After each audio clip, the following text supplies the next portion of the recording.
السلام علیکم ناظرین، ہمارے چینل اچھی بات کو ضرور سبسکرائب کر لیں اور بیل نوٹیفیکیشن کو بھی آن کر لیں تاکہ ہر ویڈیو آپ کو وقت پر ملتی رہے۔ السلام علیکم ورحمۃ اللہ وبرکاتہ۔ بسم اللہ الرحمن الرحیم وبہ نستعین۔ اللہم صلی علی سیدنا و مولانا محمد النبی الامی وآلہ وصحبہ وبارک وسلم۔ چند باتیں عرض کرنی ہیں۔ ادھر دھوپ کی شدت محسوس کر رہے ہوں تو قریب آ جائیے، اگر زیادہ دھوپ لگ رہی ہو تو اور قریب کر لیجیے تاکہ لوگ آگے آ جائیں۔ آج کا یہ پروگرام میرے بالکل منشا اور من کے مطابق ہے اور اندر سے میرا دل باغ باغ ہے۔ اس کی وجہ یہ ہے کہ اس پروگرام میں 12 بجے والے لوگ نہیں ہیں، اس پروگرام میں ذمہ دار لوگ ہیں۔ اور یاد رکھیے، گھر ہو یا مدرسہ یا سماج ہو یا ملک ہو، ذمہ دار شخصیات ہی اثر انداز ہوتی ہیں۔ تو جب ذمہ دار لوگ یہاں موجود ہیں تو سمجھنا چاہیے کہ جلسہ بہت اہم اور بہت قیمتی ہے۔ میں بہت زیادہ جلسے کی بھیڑ کا قائل نہیں ہوں۔ بھیڑ ایک تماشا بن جاتی ہے، ایک ہنگامہ برپا ہو جاتا ہے، لیکن یہ سوچیں گے کہ جلسہ سے بڑا فائدہ ہو گیا تو وہ نہیں ہوتا ہے۔ لیکن یہ جو ہم چند ساتھی 30 35 40 50 آدمی ہیں، یہ بہت اہم ہے، بہت اہم ہے۔ اللہ تعالیٰ ماں منظر صاحب کو، ان کے تمام اساتذہ کو جزائے خیر دے کہ ایک اچھا، ایک خوبصورت اور ایک نمائندہ اجلاس طلب کیا ہے، اور یہاں سے انشاءاللہ بہت اچھی نمائندگی ہوگی، بہت اچھی نمائندگی ہوگی۔ خاص طور پر آج کی اس اجلاس میں مستجاب الدعوات صاحب کشف و کرامت حضرت مولانا احمد پرتاپ گڑھی رحمۃ اللہ علیہ کے خوبصورت تراشی ہوئی شخصیت، جن کو حضرت مولانا احمد صاحب دعوت رحمۃ اللہ علیہ نے بڑی خوبصورتی سے، روحانیت سے، معرفت سے، نورانیت سے تراشا ہے۔ حضرت مولانا محمود الحسن صاحب نقشبندی دامت برکاتہ العالیہ ہیں۔ مکہ المکرمہ میں میری بڑی خواہش تھی کہ عرض مقدس پر میری ملاقات ہو جائے اور ہم دونوں کے ایمان کی گواہ وہ زمین بن جائے اور وہ ملاقات بھی نجات کا ذریعہ بن جائے، لیکن کوشش دونوں طرف سے رہی۔ اللہ کی طرف سے منظوری نہیں تھی، منظوری تھی یہ تھی کہ تم اگر اس مقدس زمین پر ملنا چاہتے تھے، نہیں مل سکے تو ہندوستان میں تم کو ایسی زمین پر ملائیں گے جس کا نام پاک ٹولہ ہے۔ تو پاک سرزمین سے پھر اللہ نے پاک ٹولہ میں ملاقات کرایا، یہ بھی اللہ پاک کا خاص فضل اور انعام ہے۔ حضرت مولانا محمد آفتاب صاحب غازی قاسمی حفظہ اللہ نوجوان عالم دین ہے، مضبوط عالم دین ہے، اسلامیات کی جزیات پر بھی نگاہ رکھتے ہیں اور کلیات پر بھی، اور اللہ تعالیٰ نے تفقہ فنی عطا فرمایا۔ خاص اصطلاح ہے فنی مفتی، فنی، اور الحمدللہ روز بروز ان میں فقاہت کی، دعوت کی، صبر کی، تحمل کی شان بڑھتی جا رہی ہے۔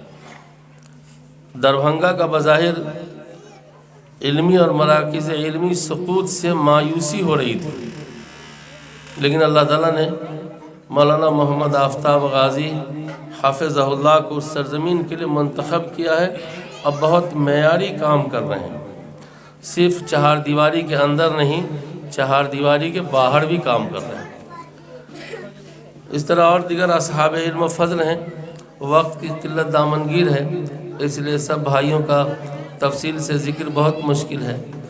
ہمارے حافظ انصار صاحب حافظہ اللہ، اللہ ان کی حفاظت فرمائے، وہ عامر سبحانی صاحب کا نام لیا، میں کہتا ہوں کہ حافظ انصار صاحب بھی جو کچھ ہے وہ مدرسے ہی کی پیداوار ہے۔ ان کے گھر کی جو شناخت ہے وہ بھی مدرسے ہی سے ہے اور اسی بوڑھیے کا فیض ہے۔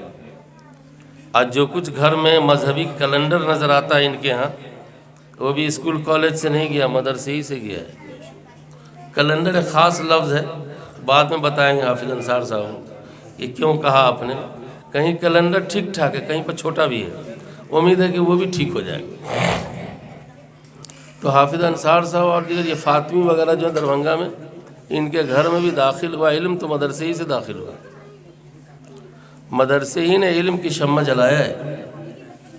وہ خود ہی اعتراف کرتے ہیں، وہ خود بھی کہتے ہیں میں بھی کچھ جانتا ہوں کہ ان کے گھر میں جو علم آیا وہ بھی مدرسے ہی سے آیا۔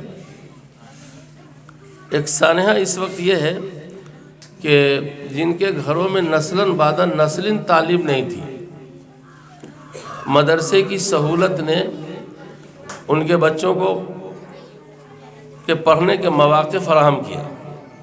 وہ بچہ جب پڑھ لکھ لیا تو اب جب کچھ ترقی ہونے لگی تو ان کو سب سے خراب نظام مدرسے ہی کا معلوم ہونے لگا۔ یہ ایک بڑا حادثہ ہے۔ ان کو سوچنا چاہیے کہ میرے دادے کی کوئی پہچان نہیں، میرے پردادا کی کوئی پہچان نہیں، اور حسب اور نسب کے رجسٹر میں کائنات میں اس کا کوئی وجود نہیں۔ مدرسہ آیا بیچارہ تو پیجامہ باندھنے بھی نہیں آتا تھا، اور سب کچھ لے دے کے کھلا پلا کر کے ٹوپی کرتا پہنانا سکھایا، دین سکھایا، علم سکھایا۔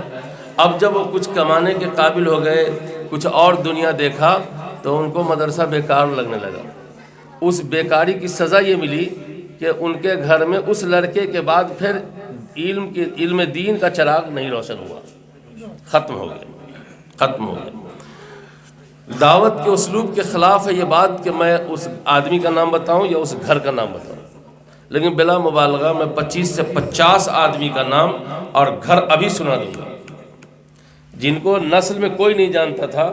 مدرسے کی تعلیم و تربیت نے گاؤں میں اس کی پہچان پیدا کی، اور جب وہ کچھ پڑھ لکھ کر کے ہوش سنبھالا، کچھ پیسے آ گئے، تو اب ان کو مدرسہ نظر نہیں آتا ہے۔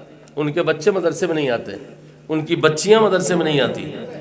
اب وہ ٹیوشن کے ذریعے سے کچھ قرآن سکھا دیتے ہیں، اب بقیہ اس نظام کو فرسودہ نظام، بیکار نظام سمجھتے ہیں۔ تو اس کا نقصان یہ ہوا کہ اللہ تعالیٰ نے اس گھر سے اپنے دین کو، دین کے علم کو اٹھا لیا اور تہذیب اسلامی کو بھی اٹھا لیا۔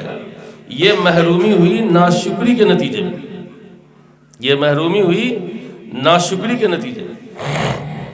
تو یہ ایک بڑا المیہ ہے، افسوسناک بات ہے، ورنہ سچی بات یہ ہے کہ علم کی شمع تو ملک میں آزادی کے بعد بھی اور آزادی سے پہلے بھی مدرسے ہی نے جلایا ہے، اور اس کی روشنی سے پورا ملک روشن ہوا ہے۔ اللہ تعالیٰ اس کی لو کو، اس کی آب و تاب کو اور بڑھائے۔ دوسری بات جو مجھے عرض کرنی ہے وہ یہ کہ پاکستان کے ایک بزرگ نے مجھ سے ایک معاہدہ کرایا تھا، اور وہ معاہدہ ایک سوال کے جواب کے تعلق سے تھا، اور یہ معاہدہ انہوں نے 2008 میں کرایا اور مسجد نبوی میں کرایا اور مدرسۃ الصفہ پر کرایا۔ جب میں پہلی بار وہاں حاضر ہوا تو بڑی خواہش تھی کہ صفہ کو تفصیل سے دیکھوں اور باریکی سے دیکھوں، اور یہ بھی سمجھوں کہ نبی رحمت کے جسد اطہر سے اور حضرت عائشہ صدیقہ رضی اللہ تعالی عنہ کے حجرہ پاک سے یہ مدرسہ کتنے فاصلے پر ہے، پھر سطح زمین سے اس کی بلندی کیا ہے۔ یہ سب کھڑا ہو کے میں بالکل تاکتا رہا، دیکھتا رہا، لیکن بیٹھنے کی میرے لیے کوئی گنجائش نہیں تھی۔ تو اس بزرگ عالم جو بالکل ہی نحیف، کمزور لیکن انتہائی روشن وجود رکھتے تھے، چہرہ اتنا روشن تھا کہ کبھی میں روضہ اقدس کو دیکھتا تھا اور کبھی ریاض الجنہ کی در و دیوار کو، زمین کو دیکھتا تھا، اور زیادہ تر میں انہی کی صورت کو دیکھتا تھا۔ میں نے ان سے پوچھا کہ حضرت میں آپ سے کچھ بات کرنا چاہتا ہوں۔ کہا تم کون ہو؟ تو میں نے اپنا نام بتایا کہ محمد انوار اللہ۔ کہاں کے رہنے والے ہو؟ کہ میں انڈیا کا رہنے والا ہوں۔ کہا اچھا عالم ہوں؟ کہا الحمدللہ۔ کہا دیوبند سے ہوں؟ کہا جی خدا کا شکر ہے۔ کہا کہ تھانوی سلسلے سے ہوں؟ کہا اللہ کا بڑا فضل ہے، اسی سلسلے سے۔ تو اپنے شاگرد کو کہا کہ تم تھوڑا سائڈ ہو جاؤ یا کھڑے ہو جاؤ، اس مولوی صاحب کو اس پر بیٹھنے دو، یہ مولوی صاحب مدرسے سے آئے اور یہ دنیا کا پہلا مدرسہ ہے، یہاں اس کو بھی بیٹھنے دو۔ میں وہاں بیٹھا اور بیٹھنے کے بعد ان سے پوچھا کہ حضرت یہ جو مدرسہ ہے یہ رسول اللہ صلی اللہ علیہ وسلم نے قائم کیا، یہ جو مسجد نبوی ہے اس کو بھی محمد رسول اللہ صلی اللہ علیہ وسلم نے قائم کیا، اور اس کے بانی بھی محمد صلی اللہ علیہ وسلم. آخر مسجد کو حضور نے نیچا رکھا اور مدرسے کو حضور نے اونچا کر دیا، جبکہ مسجد خدا کی پوجا کی جگہ ہے. مندر بھی ہمارے ہندو بھائیوں کی پوجا کی جگہ ہے، وہ بھی اپنے ارادے، اپنے دل، اپنے عقیدے کے مطابق وہ خدا ہی کی پوجا کرتے ہیں. اور ہم لوگ اپنے مذہبی تعلیم اسلام کی ہدایت اور عقائد کے مطابق اللہ کی پوجا کرتے ہیں. اور ہم سب مسلمان تو اسی دھرتی پر 5 مرتبہ سجدہ کرتے ہیں. جس زمین پر سجدہ کرتے ہیں وہ زمین مکہ کی تو ہے نہیں، وہ مدینہ کی تو ہے نہیں، وہ زمین تو ہمارے انڈیا کی.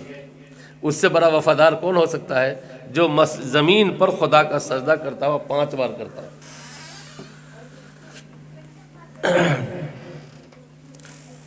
تو مسجد خدا کا گھر ہے اور مدرسہ یہ خدا کی پہچان کا گھر ہے. کہ خدا کو پہچانیں گے کیسے؟ وہ تعلیم مدرسہ دیتا ہے، وہی تعلیم دیتا ہے. مدرسے کی جو تعلیم ہے وہ خدا کے پہچان کی تعلیم ہے کہ خدا کو آپ کیسے پہچانیں. تو مدرسہ خدا کا تعارف کراتا ہے، پہچان کراتا ہے. اتنے کام ہے مدرسے کا. خدا کی پہچان کیسے پہچانیے گا؟ تو مدرسہ بتاتا ہے کہ اس شکتی، اس طاقت کو سمجھو جس طاقت نے انگوٹھے میں بہت کچھ لکھ دیا. ایک چھوٹا سا انگوٹھا ہے لیکن یہ انگوٹھا کسی کا کسی سے نہیں ملتا. اس میں جو مہر لگائیں گے، نشان لگائیں گے، اس کو ٹیسٹ کرائیں گے تو دنیا کے کسی انسان کا انگوٹھے کی تحریر کسی سے نہیں ملے. ٹھیک ہے. مدرسہ پہچان کراتا ہے کہ خدا نے زبان دی ہے منہ میں اور اس کو ایسی ٹیسٹ کی پلیٹ بنا دیا ہے کہ آج تک دنیا میں کسی میڈیکل سائنس دان نے اتنی فاسٹ ٹیسٹ کی مشین نہیں بنایا کہ زبان پر نمک رکھیے، شکر رکھیے اور فوراً زبان بتا دے گی دماغ کمپیوٹر کو کہ یہ نمک ہے، یہ شکر ہے. وہ کون سی طاقت ہے جس نے زبان میں یہ شکتی پیدا کر دیا ہے؟ خدا نے آنکھیں بنائی ہے اور آنکھ پر ایٹومیٹک پردہ ڈال دیا ہے. یہ کون بیٹری سے چلتی ہے؟ یہ جو پلک ہے نا، پلک یا آنکھ پہ بال، یہ کون سی بیٹری سے چلتی ہے؟ ایٹومیٹک کام کر رہی ہے. ایٹومیٹک مشین پر ہم رشک کرتے ہیں کہ کیا مشین بنایا ہے، لیکن اس پر ہم کبھی نہیں سوچتے ہیں کہ خدا نے یہ پلک کیسے بنائی.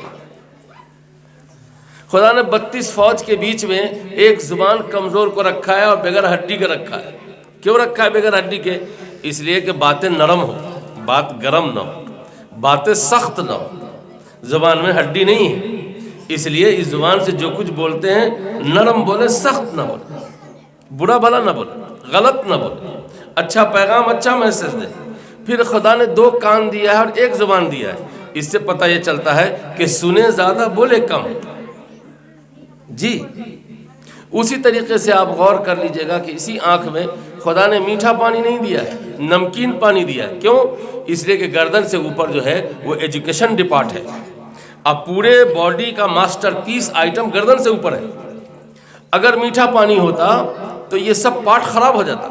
سمندر میں خدا کی طرف سے خزانے چھپے ہوئے ہیں تو سمندر کا پانی بھی میٹھا نہیں، کھارا ہے. اور یہاں بھی اللہ تعالیٰ نے جو دولتیں جمع کی ہیں تو اس کے ارد گرد آنکھوں کو لگایا تو اس میں بھی پانی میٹھا نہیں دیا، نمکین دیا. ایک بات تو یہ. دوسری بات یہ ہے کہ اگر آنکھ میں پانی میٹھا ہوتا تو کسی بھی شوہر کو اس کی بیوی اچھی نہیں لگتی. ہر گھڑی مکھیاں رہتی منہ پر، چاہے وہ جہاں سے میک اپ کرا کے آ جائے، چاہے بیوٹی پارلر سے آ جائے، کہیں سے بھی آ جائے، تو میٹھا پانی دیکھ کے ساری مکھی پکٹولا کی منہ پر نہ رہتی. اللہ نے نمکین پانی دے کر کے چہرے کو مکھیوں سے بچایا. پھر اللہ والے کے چہرے پر ہی مکھی رہتی، وہ اللہ کے ڈر سے روتے، آنکھیں ان کی لبلبانی رہتی، ساری مکھی یہیں پر رہتی. تو دنیا دیکھ کے کہتے نہیں اللہ والا تھوڑے دیکھتے کتنی مکھی جھلس رہی ہے. اللہ نے نمکین پانی دے کر کے پورے چہرے کو، پورے فیس کو مکھیوں سے بچایا. تو یہ مدرسہ جو ہے یہ اللہ کا تعارف کرانے کا کام کراتا ہے. اسی باڈی میں خدا نے جان دیا. جان جب دیا تو کسی نے نہیں دیکھا، اور یہی جان جب خدا نکال لے گا تو بھی کوئی نہیں دیکھے. اس کو پہچاننے کے لیے یہ آسمان کی بلندی، یہ دھرتی، ہمارے اور آپ کا وجود، یہ سب خدا کی طاقت، قدرت اور ان کی شان بتا رہی کہ یہ خدا کتنی طاقت والا ہے.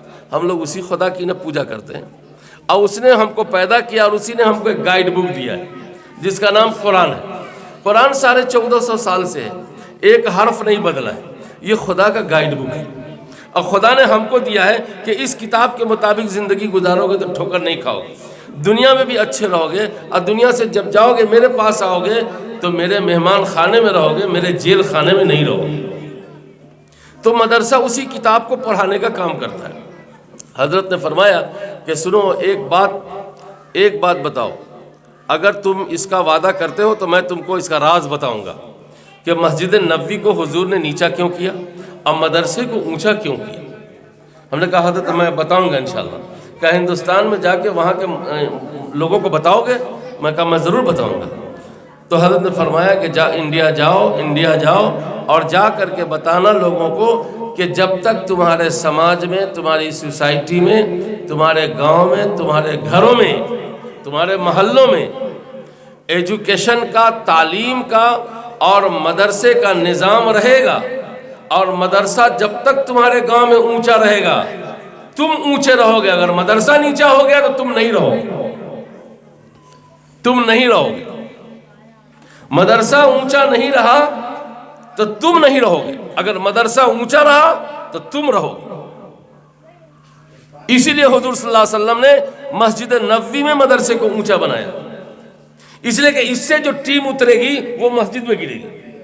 آج مدرسے ہی سے جو ٹیم نکلتی ہے وہی آپ کی جامع مسجد میں ہے، وہی نماز جنازہ میں ہے، وہی نکاح میں ہے، وہی فقہ و فتاوی میں ہے، وہی مسئلہ مسائل کو بتانے میں ہے، چاہے وہ نئے مسائل ہوں کہ پرانے مسائل ہوں، سب کو حل کرنے میں کون لگے ہوئے ہیں؟ یہ مدرسے ہی کے لوگ لگے ہوئے۔ اس لیے اس بزرگ نے مجھ سے وعدہ کیا تھا، لہٰذا میں آپ کو یہ بات سنا رہا ہوں کہ مدرسہ پکٹولہ میں اونچا رہے گا، ظاہری اعتبار سے، معنوی اعتبار سے، تعلیم و تربیت کے اعتبار سے، کردار و عمل کے اعتبار سے، تو یقین جان لیجئے پاکٹولہ کے پاکی کو کوئی چھین نہیں سکتا ہے۔ لیکن اگر خدا نخواستہ یہ بے اعتنائی کی نظر ہو گیا، ظاہری اعتبار سے بھی اور معنوی اعتبار سے بھی، تو میرے بھائی ہم کو اور آپ کو سنبھالا دینے والا مذہبی اعتبار سے دوسرا کوئی نہیں ہوگا۔ یہ بالکل پکی بات۔ دوسری بات ہو گئی۔ تیسری بات، حالات مولانا منظر صاحب بلا شبہ ملک کے بہت اچھے نہیں ہیں۔ ملک میں پل بھی بہت اچھا بن رہا ہے، سڑکیں بھی بہت اچھی بن رہی ہیں، اور گاڑی کا تو پوچھئے ہی نہیں، ایک پر ایک گاڑی ملک میں بن رہی ہے، اور ریلوے پٹری پر بھی دوڑ رہی ہے، صفائی ستھرائی کے لیے بھی محنتیں ہو رہی ہیں۔ لیکن ملک سے ادھر چند برسوں میں جو چیز رخصت ہو گئی ہے وہ ہمارے لیے بھی ہے اور ہمارے ہندو بھائی کے لیے بھی ہے، دونوں بھائی کے لیے وہ چیز رخصت ہو گئی ہے، پیار، وہ رخصت ہو رہی محبت، آپس میں تعلق، پڑوسیوں کا میل جول۔ ملک تو بہت آگے بڑھ رہا ہے دوسری چیزوں کے اعتبار سے، اوور برج کا تو انبار ہو گیا ہے۔ ابھی میں سلی گوری، وانر ہاٹ، بھوٹان تک گیا تھا، تو ادھر جو کام دیکھا ہوں میں تو دیکھ کر کے حیران ہو گیا۔ ملک ترقی کر رہا ہے زمینی اعتبار سے، تعمیری اعتبار سے، ریلوے کے اعتبار سے، اچھی بس کے اعتبار سے، لیکن ملک پستی کے اعتبار سے جا رہا ہے، محبت کے اعتبار سے۔ گھر چھوٹا ہو یا بڑا، کیا محبت کے بغیر گھر اچھا رہے گا؟ کیا میرے بھائی، محبت کے بغیر اچھا رہے گا؟ ہمارا گھر ذاتی وہ چھوٹا ہے، یہ ہمارا بھارت، ہمارا ملک ہے، یہ بڑا ہے۔ اگر چھوٹا گھر بغیر محبت کے اچھا نہیں رہ سکتا ہے تو بڑا گھر بھی محبت کے بغیر نہیں رہ سکتا، الفت کے بغیر نہیں رہ سکتا، بالکل نہیں رہ سکتا۔ آج بہت ساری چیزیں ہمارے اور آپ کے سماج میں ہیں، اور نہیں ہے تو محبت نہیں ہے تو الفت نہیں، اور خالی کرسی کے خاطر، خالی اقتدار کے خاطر ہمارے ہندوستان کی گنگا جمنی تہذیب اور محبتوں کو تقسیم کیا جا رہا ہے، جبکہ ہندوستان کی آزادی کے وقت سے لے کر آج تک ہم کتابوں میں یہ پڑھ رہے ہیں کہ ہندو مسلم ہندوستان کی دو آنکھیں، ایک آنکھ اگر ختم ہو جائے تو اس کو کیا کہیے گا آپ لوگ؟ ویسا لڑکا سے بیاہ ہو جلدی کیجئے گا؟ نہیں کیجئے، اس کے پاس ایک آنکھ ہے، یہ نہیں۔ اس بھارت کی دو آنکھیں، ایک ہانک کا نام ہے ہندو اور دوسرے ہانک کا نام مسلمان، اور انہی دونوں نے اس ملک کی غلامی کی زنجیر کو توڑ کر پھینکا تھا۔ لیکن اتنا بڑا ملک ہے، اتنا ہرا بھرا ملک ہے، لیکن آج یہ ملک دوسرے کے ذہن سے چلتا ہے، آج یہ ملک دوسرے کے گائیڈ لائن سے چلتا ہے، آج یہ ملک اپنی محبتوں کو پار پار کر رہا ہے، نفرت تقسیم کر رہا ہے، جو اس ملک کے لیے سب سے بڑا حادثہ ہے۔ میں آپ سے پوچھنا چاہتا ہوں پکٹولہ کے بھائی، خدا نہ کرے خدا نہ کرے خدا نہ کرے، آگ تو لگتی ہے ہمارے علاقے میں، آگ لگتی ہے کہ نہیں لگتی ہے؟ آگ لگتی ہے نا۔ ابھی کچھ دنوں کے بعد مائک سے اعلان ہوگا، امام صاحب بولیں گے 8 بجے سے پہلے کھانا پکا کے چولہا بند کریں۔ اب گیس سلنڈر کا زمانہ آیا تو اعلان ذرا کم ہو رہا ہے، ورنہ پہلے اعلان ہوتا تھا کہ نہیں ہوتا تھا؟ یہ اعلان کون کرتے تھے؟ پولیس کرواتی تھی کیا؟ ڈی ایم کرواتا تھا کیا؟ سی ایم کرواتا تھا کیا؟ نہیں، ہمارے سماج کے لوگ بیٹھ کے اعلان کرواتے تھے۔ کیا اعلان کرواتے تھے؟ کہ 8 بجے سے پہلے کھانا پکا لے، اس کے بعد چولہے میں آگ نہیں ہونی چاہیے، اگر آگ ہوگی تو جرمانہ لگے گا۔ یہ اعلان کیوں کرواتے تھے؟ تاکہ گاؤں خطرے سے بچ جائے، ہے نا، خطرے سے بچ جائے، اور پورا گاؤں اس بات کو مانتا تھا، اس پر عمل کرتا تھا۔ اس کے باوجود بھی اگر کہیں آگ لگ جاتی تھی تو کیا پکٹولہ کا آدمی گھر بند کر بیٹھا رہتا تھا؟ آگ چاہے ہندو کے گھر میں لگے کہ آگ چاہے مسلمانوں کے گھر میں لگے، میری ان دونوں آنکھوں نے دیکھا ہے، جس گاؤں میں آگ لگی ہے تو نہ ہندو بھائی اپنے گھر میں رکا ہے اور نہ مسلمان اپنے دروازے پر رکا ہے، جس کو جو کچھ ملا ہے لے کر کے فوراً گیا ہے آگ بجھانے کے لیے۔ وہ یہ نہیں دیکھتا کہ یہ مسلمان کا گھر جل رہا ہے، وہ یہ نہیں دیکھتا کہ یہ ہندو کا گھر جل رہا ہے، بلکہ سب لوگ جن کو جو کچھ ملتا ہے سب لے کر کے چلے جاتے ہیں اور آگ پر قابو پانے کی کوشش کرتے ہیں۔ فائر بریگیڈ تو بہت بعد میں آتا ہے، آ بھی جاتا ہے تو پانی تک گھر تک پہنچ نہیں پاتا ہے، چونکہ راستہ کنجسٹڈ ہے۔ ہمارے سارے سماج کے لوگ آگ کو کنٹرول کر لیتے ہیں۔ لوگوں، جب گھر میں آگ لگتی ہے تو ہندو بھائی بھی بجھاتے ہیں، مسلمان بھائی بھی بجھاتے ہیں، اور جب انسانوں میں آگ لگ جائے تو محبت کو آگ لگ جائے، پیار کو آگ لگ جائے، تعلق کو آگ لگ جائے تو کیا اس پر پیٹرول چھینٹیں گے؟ یہ سب سے بڑا حادثہ ہے اس ملک کا۔ پیٹرول نہیں چھینٹنا چاہیے، بلکہ وہاں تو اور پانی مارنا چاہیے، وہاں تو اور پانی مارنا چاہیے۔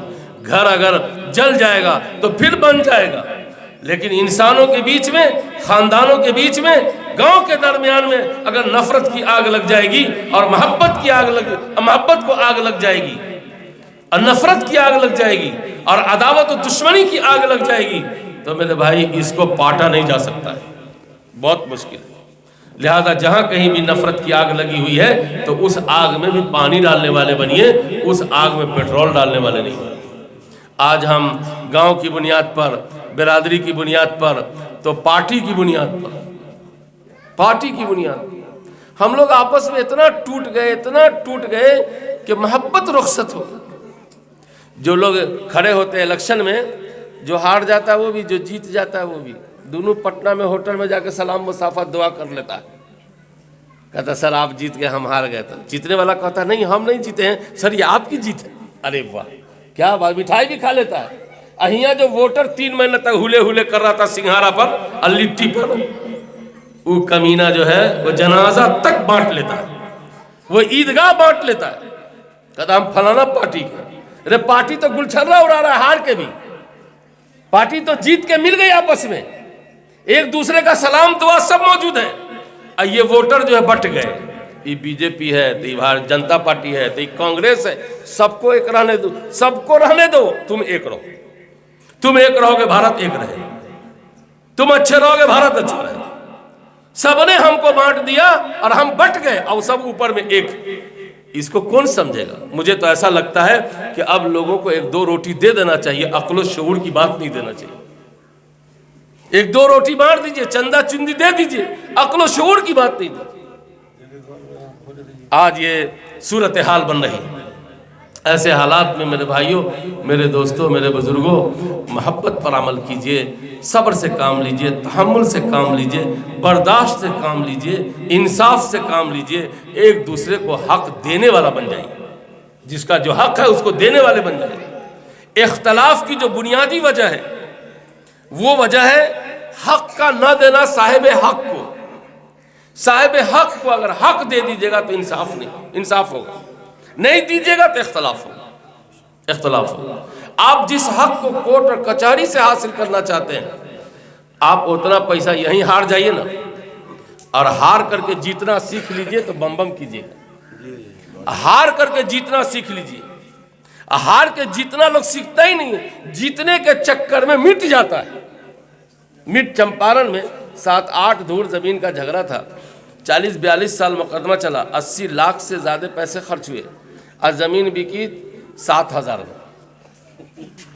زمین بکی ہے 7,000 میں۔ بھلا بتائیے کامیاب ہے نا لوگ؟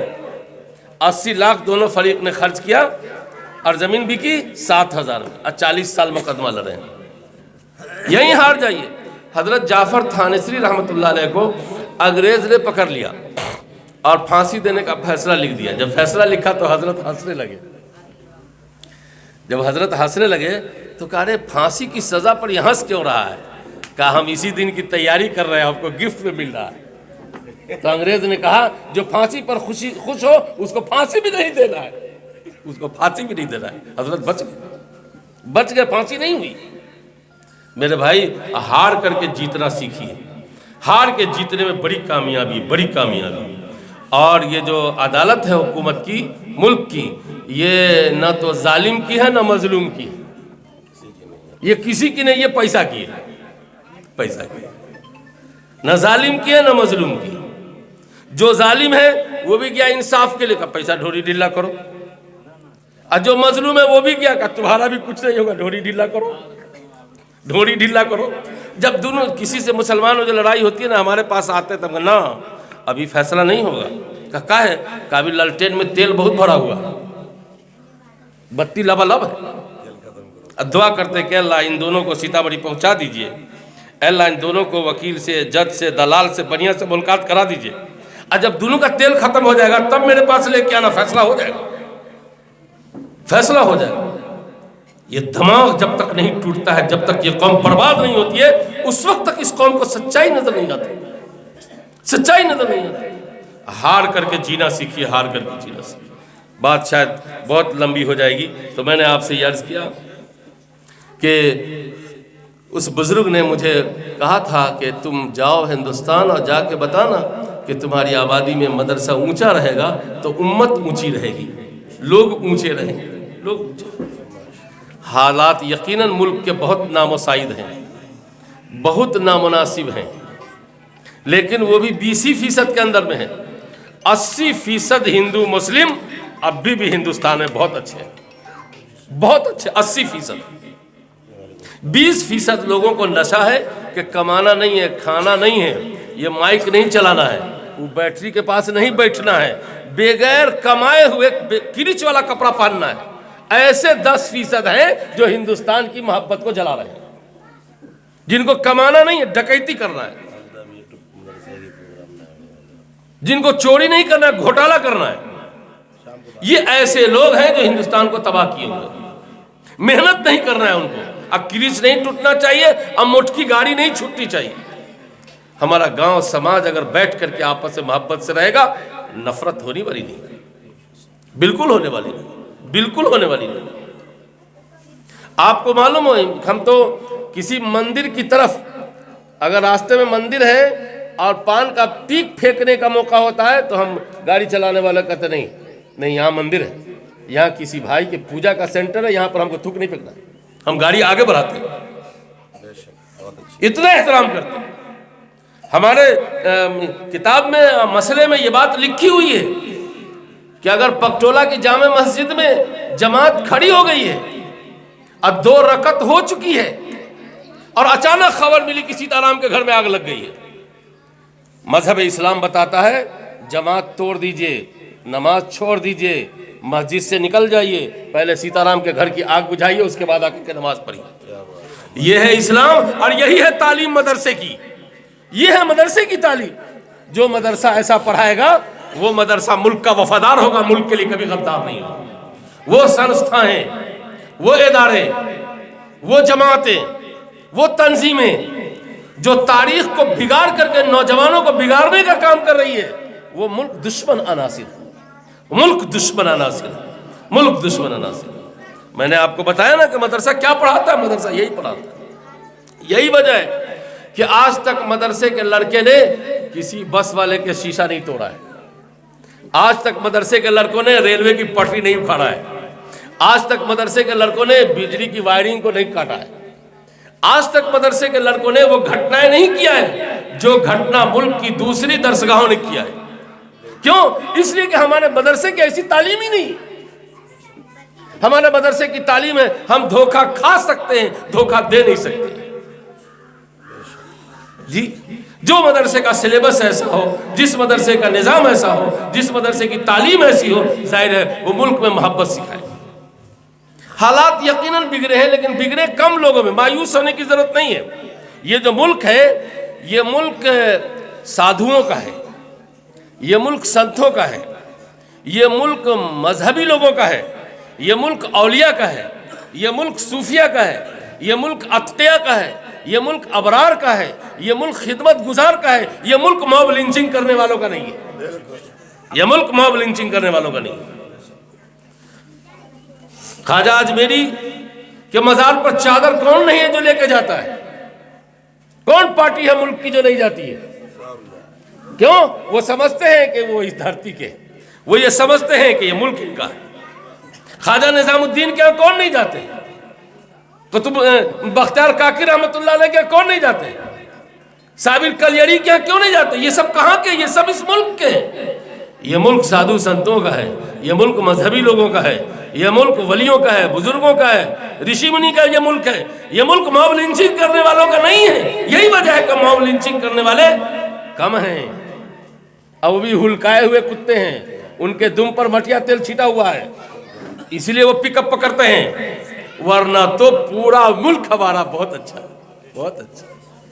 بھلا بتائیے، ٹرین میں ایک طرف ہم ہوتے ہیں، دوسری طرف ہمارے ہندو بھائی ہوتے ہیں، کبھی نیچے ہم ہوتے، کبھی اوپر ہم ہوتے، سب کھاتے پیتے بات چیت کرتے جاتے۔ ملک کے حالات خراب ہیں؟ نہیں، خراب نہیں ہے، بہت اچھے ہیں، بہت اچھے ہیں، پریشان ہونے کی ضرورت نہیں ہے۔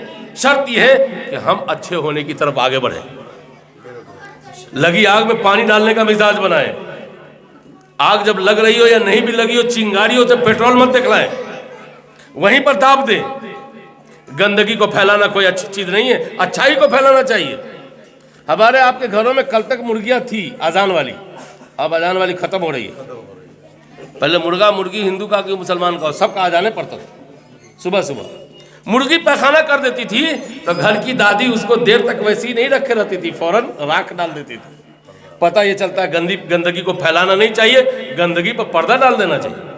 ہمارے یہاں گندگی پھیلائی جا رہی ہے، فتنے پھیلائے جا رہے ہیں۔ اب پین مار مار کر کے جو چیز گھر میں نہیں ہے وہ چیز بھی برپا کی جا رہی ہے۔ پین مارنے والے عناصر کو لوگوں سمجھو۔ جس قوم، جس سماج کے لوگوں نے پین مارنے والے کو سمجھ لیا، وہ سماج برباد نہیں ہوگا۔ اب پین کہاں پر مارتا ہے؟ وہ آپ کی چائے پیے گا، آپ کا سنگھارا بھی کھائے گا اور لٹی بھی کھائے گا، آپ پکٹولا چھوڑ کے دوگھرا لے جائے گا، ہوئے پر آپ ہی کا کھائے گا اور آپ ہی کو پین مار کے بم کھائے گا۔ یہ پین مارنے والے سے ہوشیار ہو جائے۔ گاؤں کا، سماج کا سب سے بدترین انسان، سور سے بھی غلیظ ترین انسان وہ ہے جو انسان کو پین مارتا ہے، اب پین مار کے برباد کرتا ہے۔ آج پین مارے حالات ہر گاؤں میں، ہر سماج میں، ہر گھر میں۔ بیٹی ماں کو پین مار رہی ہے، باپ بیٹا کو پین مار رہا ہے، مدرس صدر مدرس کو پین مار رہا ہے، صدر مدرس محتمم کو پین مار رہا ہے۔ یہ پین مارنے والوں سے ہوشیار رہیے، بہت حد تک آپ فتنے سے محفوظ رہیے، بہت حد تک۔ بہرحال حالات ملک کے یقیناً نامساعد ہیں، لیکن مولانا منظر صاحب پریشان ہونے کی ضرورت نہیں ہے، پکٹولہ کے بھائی پریشان ہونے کی ضرورت نہیں ہے۔ نامساعد حالات ہی میں اللہ تعالیٰ نے پیغمبروں کو دنیا میں بھیجا ہے۔ کبھی بھی ایسا نہیں ہوا کہ حالات اچھے رہے ہوں اور اللہ نے پیغمبر بھیجا ہو، کبھی ایسا نہیں ہوا۔ آدم علیہ السلام سے لے کے محمد رسول اللہ صلی اللہ علیہ وسلم تک اسے پتہ یہ چلتا ہے کہ حالات اگر بگڑیں گے تو اس کے اندر سدھار چھپا ہوا ہے، چھپا ہوا ہے۔ شرط یہ ہے کہ اچھائی کے پیغمبر اور اچھائی کے پھیلانے والے لوگوں کو پیچھے نہیں ہٹنا چاہیے۔ یہ مدرسہ اچھائی کو سپلائی کر رہا ہے، آپ اس کی توانائی کو مزمحل نہ ہونے دیجیے، اور آپ حضرات اس کی مدد سے پیچھے مت ہٹیے۔ حالات یقیناً نامساعد ہیں، لیکن اسی نامساعد میں امید کی کرن بھی چھپی ہوئی ہے، اسی نامساعد حالات میں۔ اور وہ کون مدرسہ ہے جو حالات کے بغیر قائم ہو گیا ہو؟ کیا دارالعلوم بغیر حالات کے آیا وجود میں؟ ندوہ بغیر حالات کے آیا وجود میں؟ مظاہر بغیر حالات کے آیا وجود میں؟ بلکہ ہم تو یہاں تک کہتے ہیں پوری دنیا ہی آباد ہے حالات سے۔ اگر عورت سب ڈیلیوری کے حالات سے انکار کر دے تو یہ جلسہ سجے گا؟ ڈیلیوری سے زیادہ تکلیف کس چیز میں ہے؟ لیکن آج تک عورت نے ڈیلیوری سے ہمت نہیں ہارا۔ دنیا آباد ہے تو پوری دنیا حالات کی پیداوار ہے، پوری دنیا۔ حالات سے نہیں گھبرائیے گا مولانا، کام ہونے کا وقت ہندوستان میں یہی ہے، کام کرنے کا وقت ہندوستان میں یہی ہے، لیکن اس کے لیے حکمت چاہیے، اس کے لیے بصیرت چاہیے، اس کے لیے درد چاہیے، اس کے لیے غم چاہیے، اس کے لیے فکر ہونی چاہیے، اور اس کے لیے جہد مسلسل ہونی چاہیے۔ کام ہوگا، کام تو ہمارا سجاد نے ان حالات میں کیا ہے کہ اس ملک میں وزیر اعلیٰ بنا دیا، اس بہار میں۔ اور جب واپس آ رہے تھے تو گاڑی کے کرایہ نہیں تھے، اور جس کو وزیر اعلیٰ بنایا اس کو اتنی بھی توفیق نہیں ہوئی کہ اپنی گاڑی سے مولانا کو بھیج دے، تو عمارت تک پیدل آئے، وہ پیدل آیا، وزیر اعلیٰ بنا دیا۔ ایسے حالات جھیلیں تب جا کے یہ ملک آباد ہوا ہے، اب ملک بچا ہے۔ اب ملک اسی قوم سے بچے گا، اسی سے کیوں؟ اس لیے کہ اس قوم کا مزاج یہ ہے کہ وہ اپنے بھائی کو اپنے زمین کی طرف کھڑکی کھولنے نہیں دیتے۔ اس قوم کا مزاج ہے، مسلمانوں کا، اپنے سگے بھائی کی کھڑکی اپنے گھر کی طرف نہیں کھولنے دیتے۔ جو کھڑکی کے لیے ایک بتا زمین نہیں دے سکتا ہے، کیا ہندوستانی مسلمان پاکستان کو ہندوستان دے دے گا؟ کبھی نہیں ہو سکتا، کبھی نہیں ہو سکتا۔ جو اپنے بھائی کو کھڑکی نہیں کھولنے دیتا ہے، ہم اپنا ملک دے دیں گے؟ ہم نے پہلے بھی گردنیں کٹوائی ہے، اور اب بھی اس ملک کی آبادی کے لیے ہم فکر مند ہیں۔ اور ایک بڑی سائلنٹ برادری ہے اس ملک میں، جو ملک کا تماشا دیکھ رہی ہے۔ اس سائلنٹ برادری انتظار کر رہی ہے، دیکھتے ہیں اس کا ظلم کہاں تک جاتا ہے، اس کا جور کہاں تک جاتا ہے، اور اس کی شعلہ بیانی کہاں تک جا رہی ہے۔ یہ سائلنٹ برادری جس دن نکلے گی اس دن بھارت اپنے اچھا رہے، بہت اچھا رہے۔ اس لیے کہ یہ ملک بزرگوں کا ہے، یہ ملک ولیوں کا ہے، یہ سادھو سنتوں کا ہے، یہ اچھے لوگوں کا ملک ہے، یہ گنڈا گردوں کا ملک نہیں ہے، یہ موب لنچنگ کرنے والوں کا ملک نہیں ہے، یہ بدامنی پھیلانے والوں کا ملک نہیں ہے، یہ امن پھیلانے والے کا ملک ہے۔ تو اس نامساعد حالات میں بھی ہمت مت ہاریے، حوصلہ مت ہاریے۔ میں بھی انسان ہوں، میں بھی ہل جاتا ہوں، لیکن پھر اللہ کی طرف سے مدد ہوتی ہے تو حوصلہ ہوتا ہے کہ مجھے پیار بانٹنا ہے، مجھے محبت بانٹنا ہے، میں جو سلیبس پڑھا رہا ہوں اس کو پڑھانا ہے۔ میں نے 2-3 باتیں آپ کو بتائی ہے کہ مدرسہ کیا پڑھاتا ہے، مدرسہ یہی پڑھاتا ہے۔ آخری بات، مولانا اگر مدرسے کی آب و تاب کو باقی رکھنا چاہتے ہیں ماں منظر صاحب یا محمد انوار اللہ، تو محمد انوار اللہ کو اور مولانا محمد منظر صاحب کو 2 کام کرنا ہوگا۔ نمبر 1، اللہ کی کتاب کو صحت کے ساتھ پڑھائیے، اس پر خاص توجہ دیجیے۔ میں کوئی بزرگ آدمی نہیں ہوں، میں تو سپلائر ہوں، اللہ والوں کے سمندر سے لیتا ہوں اور آپ تک پہنچاتا ہوں۔ نمبر 1، قرآن کو صحت کے ساتھ پڑھائیے۔ اگر مدرسے کو عروج و ارتقاء کی منزل پر دیکھنا چاہتے ہیں تو تصحیح قرآن۔ نمبر 2، تعظیم قرآن، قرآن کی تعظیم۔ قرآن کی تعظیم آج مدرسوں میں نہیں ہے، مدرسوں میں قرآن ننگا ہے بلا جزوے دان کے۔ یہ بہت شرمناک افسوسناک بات ہے۔ اللہ نہیں ہے وہ قرآن، لیکن اللہ کی صفت قائمہ ضرور ہے۔ ڈائریکٹ اللہ سے رابطے کے لیے کوئی کتاب اگر دنیا میں ہے اس آسمان کے نیچے، اس زمین کے اوپر، تو وہ قرآن ہے۔ یہ انڈائریکٹ رابطے کی چیز نہیں ہے، ڈائریکٹ رابطے کی چیز ہے۔ اور ڈائریکٹ رابطے کی چیز میں بتاتا ہوں آپ کو۔ ایک بزرگ گزرے حضرت عبدالعزیز دباغ رحمۃ اللہ علیہ، انہوں نے فرمایا کہ جب کوئی آدمی قرآن پڑھتا ہے تو میں پہچان جاتا ہوں قرآن پڑھ رہا ہے۔ حضرت آپ تو حافظ ہیں نا؟ ہاں بالکل حافظ نہیں، پھر بھی پہچان جاتا ہوں۔ پھر فرمایا کوئی حدیث پڑھتا ہے تو میں پہچان جاتا ہوں یہ حدیث پڑھ رہا ہے۔ کہا آپ تو حافظ حدیث بھی نہیں؟ کہا نہیں ہوں۔ کہا کوئی دوسری کتاب اگر پڑھتا ہے تو میں پہچان جاتا ہوں کہ یہ نہ قرآن ہے نہ حدیث ہے۔ کہا کیسے پہچانتے ہیں؟ کہا کہ جب کوئی آدمی قرآن پڑھتا ہے تو اس کے ہونٹ سے لے کر کے اللہ کی ذات جو اس کے شان کے مطابق ہے وہاں تک نور کی ایک لائن لگی رہتی ہے، نور کی ایک لائن لگی رہتی ہے۔ میں اس کو اپنی آنکھوں سے دیکھتا اور سمجھ جاتا ہوں کہ اس کے ہونٹ کا کنیکشن اللہ کی ذات سے، اس لیے یہ قرآن کریم ہے۔ کہا ٹھیک ہے، حدیث کا کیا معاملہ ہے؟ کہا جب کوئی نبی رحمت صلی اللہ علیہ وسلم کی حدیث پڑھتا ہے تو اس کے ہونٹ سے لے کر کے روضہ رسول صلی اللہ علیہ وسلم تک، رسول صلی اللہ علیہ وسلم کے جسد اطہر تک نور کی ایک لائن میں دیکھتا ہوں، میں سمجھ جاتا ہوں کہ یہ نبی رحمت صلی اللہ علیہ وسلم کی حدیث پڑھ رہا ہے۔ اور جب کوئی ان دونوں کے علاوہ پڑھتا ہے تو یہ دو لائنیں نور کی نہیں ہوتی ہے، نہیں دیکھتا ہوں، میں سمجھ جاتا ہوں نہ یہ قرآن ہے نہ یہ حدیث ہے۔ اب بھلا بتائیے جن کے بچے قرآن پڑھتے ہیں اور جو لوگ قرآن پابندی سے گھر میں پڑھتے ہیں، ان کے ہونٹوں کا رشتہ اللہ کی ذات سے کس طرح ڈیلی قائم ہوتا ہے۔ یہ ایسی کتاب، اس کتاب کو صحت کے ساتھ پڑھا جائے، پڑھایا جائے اور اس کتاب کی عزت کی جائے۔ قرآن ننگا ہے ہمارے ہاں، اس کو جزویدان پہنائیے۔ میں کوئی بڑا آدمی نہیں، تحدیث بن نعمت کے طور پر عرض کرتا ہوں، 5 سال سے زیادہ کا عرصہ ہو گیا ہے، میں نے اپنی اہلیہ کو پابند کر رکھا ہے جتنا ہو سکے جزویدان سلیے، میری گاڑی میں کبھی رکھ دیا کیجیے، میں جہاں جہاں جاؤں قرآن پڑھنا، یہی اس کا کام، اس کا وظیفہ یہی ہے، وہ قرآن کو جزویدان پہنائے۔ پکٹولہ کے بھائی گھر جائیے تو جا کر کے سب سے پہلا یہ کام کیجیے کہ قرآن کو جزویدان میں رکھیے، اس کو ننگا مت رکھیے۔ مدرسے میں بھی قرآن ننگا نہ رہے۔ حضرت شاہ ابرار الحق صاحب ہردوئی رحمۃ اللہ علیہ کا حال یہ تھا کہ قرآن کو اتنا سجا کے رکھتے تھے اور اتنی بلندی پر رکھتے تھے اور خوشبو کے ماحول میں رکھتے تھے۔ اللہ، اب تو یہیں پر قرآن ہے، وہیں پر لالٹین ہے، یہیں پر قرآن ہے، وہیں پر کیا کہتے ہیں موم بتی جل رہی۔ حیرت کی بات، اب یہ بھی تمیز نہیں ہے کہ قرآن کے اوپر کون کتاب رکھی ہوئی۔ جب دل میں دماغ میں قرآن کی ہیبت، اس کی عظمت قائم ہوگی تو طاق میں بھی قرآن بہت منفرد اور ممتاز ہوگا۔ اس لیے قرآن کو کی تکریم کیجیے، اس کی عزت کیجیے۔ وہ بڑے اچھے لوگ ہیں جو قرآن کو بہت قاعدے سے عظمت کے ساتھ رکھتے ہیں، لیکن صرف عظمت نہیں، پہلے جب عظمت ہوگی تو اس کی تلاوت کی بھی توفیق ہوگی، تلاوت بھی کیجیے اور اس کی عظمت۔ یہی کتاب ہے دنیا میں جس کو بغیر وضو کے چھونا حرام ہے، بلا وضو کے چھونا حرام ہے، یہ واحد کتاب جس کو بلا وضو چھونا حرام ہے۔ اس حکم سے اللہ کیا پیغام دینا چاہتا ہے؟ اللہ یہ پیغام دینا چاہتا ہے جب تک تمہارے جان میں جان ہے قرآن کی شان کو پہچانو، قرآن کی عظمت کو پہچانو، قرآن کی حیثیت کو پہچانو، قرآن کے تقدس کو پہچانو، اس کی رفعت و بلندی کو پہچانو، تو قرآن کو عزت دیجیے۔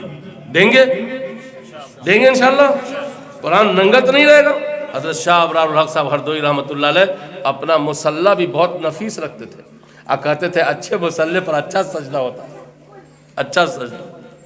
اور آج کل تو ہم لوگوں کو مسجد کے پینٹ کی فکر ہے، ٹائلز کی فکر ہے، اب مصلی چاہے جتنا مہکے، تینوں تسبیح کے برابر سجدہ کرنے کا من نہیں کرتا ہے بعض مصلی پر، ایسی باس رہتی ہے۔ مصلی مسجد کا اچھا رکھیے، بڑھیا رکھیے، باذوق رکھیے، خوبصورت رکھیے، نفاست سے بھرا رکھیے، تو ہے ایک تکریم تعظیم قرآن۔ اور تیسری چیز ہے میرے بھائی جس پر میں اپنی بات ختم کر دوں گا، وہ ہے تکریم حامل قرآن، تکریم حامل قرآن۔ نمبر 1 تصحیح قرآن، نمبر 2 تعظیم قرآن، اور نمبر 3 تکریم حامل قرآن۔ اگر قرآن آپ کے پاس ہے تو آپ ادھر پاؤں پھیلائیے گا، ہمارا یہ گناہ گار کوئی مسلمان نہیں، یہاں پر جتنا آدمی ہے کوئی گناہ گار نہیں، کوئی گناہ گار نہیں ہے، قرآن کی طرف پاؤں نہیں پھیلائیے گا۔ اگر وہی قرآن کسی کے سینے میں ہے تو کیا ادھر کیسے قرآن پاؤں پھیلائیے گا؟ وہی قرآن اگر رحل پر ہے تو آپ پاؤں نہیں پھیلاتے، اب فوراً کہتے قرآن شریف ہے۔ اب وہی قرآن اگر کسی کے سینے میں ہے تو ادھر پاؤں بھی پھیلا دیتے، آپ کہتے حفیظہ چلاؤ، حفیظہ چلاؤ۔ قرآن کو کہتے قرآن شریف اور قرآن کے حامل کو کہتے حفیظہ۔ آپ کو معلوم ہونا چاہیے کہ حافظ قرآن کو اللہ تعالیٰ نے ایوارڈ دیا ہے۔ حافظ تو اصل اللہ ہے، جو حافظ ہو جاتا ہے تو اپنے نام کا ایوارڈ اللہ دیتا ہے، تم بھی حافظ ہو، جس طرح میں قرآن کا محافظ ہوں، اب تم میرے مشن میں تم بھی اس کے ممبر ہو۔ تو حافظ قرآن تو اللہ تعالیٰ کا ممبر ہے، اللہ تعالیٰ کا رکن ہے، مشن قرآن کے تحفظ کا وہ رکن ہے، بہت اہم رکن ہے۔ تو جب قرآن کی طرف پاؤں نہیں پھیلایا جا سکتا ہے، رحل کی طرف پاؤں نہیں پھیلایا جا سکتا ہے، تو جس کے سینے میں حافظ قرآن ہے لوگوں، آپ اس کی طرف کیسے پاؤں پھیلائیں گے؟ اس لیے تکریم حامل قرآن۔ حضرت بنگلہ دیش کے ایک بزرگ گزرے، میرے اس وقت میرے ذہن میں نام نہیں، انہوں نے آسام میں تقریر کے دوران بتایا کہ جو آدمی قرآن اور حامل قرآن دونوں کی تکریم کرے گا، احترام کرے گا، عزت کرے گا، تو وہ قوم، وہ امت، وہ خانوادہ، وہ گھرانہ، اس کی آب و تاب، اس کی روشنی، اس کا نور کبھی بھی مدھم نہیں ہوگا، اور وہ مدرسہ بھی مدھم نہیں ہوگا۔ اور اپنے بنگلہ دیش کے بارے میں بتایا کہ میرے ہاں کا معمول ہے کہ حدیث شریف چاہے جتنا بڑا شیخ الکل فی الکل پڑھاوے، لیکن اس کی تنخواہ قرآن پڑھانے والے سے کم ہوگی، چاہے 10 روپے کم ہو۔ کیوں؟ اس لیے کہ حدیث مخلوق کا کلام ہے اور قرآن اللہ خالق کا کلام ہے، تو اس کی تنخواہ بھی 10 روپے زیادہ۔ اگر شیخ الحدیث کے لیے تپائی ہے، گدا ہے، تو کہا اس سے معیاری گدا، معیاری تپائی قرآن پڑھانے والے کو دیتے۔ یہ ہے تکریم حامل قرآن۔ اگر کھانا، تو کھانے میں بھی کچھ نہ کچھ تھوڑا سا فرق رکھتے، کیوں؟ اس لیے کہ یہ قرآن کے استاد ہیں، قرآن کے استاد۔ ہمارے ایک صاحب انتقال کر گئے، ان کا بچہ پڑھتا تھا، اب مجھ سے بہت قریب تھا، تو میں ان سے ملنے گیا، بڑے نیک صالح آدمی تھے۔ کہا کہ مولانا بیٹے کو مجھے پیسہ بھیجنا ہے، لیکن آپ استاذ ہیں، میں آپ کو ڈاکیا نہیں بنانا چاہتا۔ آپ استاذ ہیں اس لیے میں آپ کو ڈاکیا نہیں بنانا چاہتا ہوں، اور میں اس بات کو بھی استاذ کی قدر کے خلاف سمجھتا ہوں کہ آپ میرے بچے کو استاذ ہیں، میں آپ کے معرفت پیسہ بھیجوں، یہ نہیں ہو، میں خود اپنا آدمی بھیجوں۔ میں نے بہت کہا کہ جب آدمی اس قدر دل سے کہہ رہا، دے بھی نہیں رہا، پھر میں نے اپنے بھائی کو بھیجا کہ تم جا کے کہو کہ میں جا رہا ہوں، آپ کو پیسہ بھیج رہا ہے، بچے کو بھیج دیجیے۔ تو میرے بھائی کو دیا، پھر میرا بھائی مجھ کو دیا، میں جا کر کے شکر پر پہنچا۔ تو اب وہ لوگ قبر میں چلے گئے، قبر میں چلے گئے۔ میں اس قابل نہیں ہوں کہ آپ ٹھیک ہے مجھے بہت عزت عظمت دیں اور بہت سر پر بیٹھائیں۔ آپ جو سلام کرتے ہیں ہم سے، تو ہم سے تھوڑے کرتے ہیں، مصافحہ کرتے تو ہم سے تھوڑے کرتے ہیں۔ میں تو تنہائی میں روتا ہوں کہ اللہ اس ہاتھ کو دھوکہ والا ہاتھ نہ بنائیے۔ اس ہاتھ سے لوگ بڑی محبت سے ملتے ہیں، اگر یہ گناہوں میں ڈوبا ہوگا تو وہ بھی دھوکہ ہوگا کہ اگلا آدمی محبت سے اس ہاتھ کو چوم رہا ہے اور اس ہاتھ کی قدر کر رہا ہے، اور یہ ہاتھ دھوکہ ہے، گندا ہے۔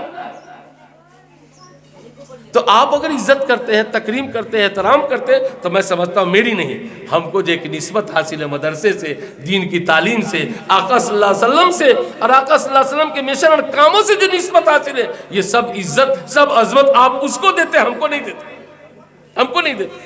اب واقعی یہی بات ہے، دنیا جو ٹوٹتی ہے علماء کی طرف، بزرگوں کی طرف، وہ اس حیثیت سے نہیں کہ وہ فلاں کے بیٹا ہے، اس حیثیت سے نہیں کہ فلاں کے پوتا ہے، اس حیثیت سے دنیا ٹوٹتی ہے کہ جناب محمد رسول اللہ صلی اللہ علیہ وسلم کے نمائندہ ہے۔ تو ایک کام ہے تصحیح قرآن، اور ایک ہے تعظیم قرآن، اور ایک ہے تکریم حامل قرآن۔ اگر یہ تین بات پر عمل محمد انوار اللہ نے کیا اور مولانا منظر صاحب نے کیا، تو میں قسم کھا کے کہوں تو شاید ہانی سے نہیں ہو سکتا کہ وہ مدرسے کا ماحول، اس کا نظام کبھی بھی پستی کی طرف نہیں جائے گا۔ اللہ ان متفرق باتوں کو، غیر مرتب باتوں کو ہمارے لیے، آپ کے لیے، سب کے لیے مفید بنا دے۔ ربنا تقبل منا انک انت السمیع العلیم، بحرمت محمد ابو بکر و عمر و عثمان و علی و اصحاب اجمعین، و برحمتک یا ارحم الراحمین، و آخر دعوانا الحمدللہ رب العالمین۔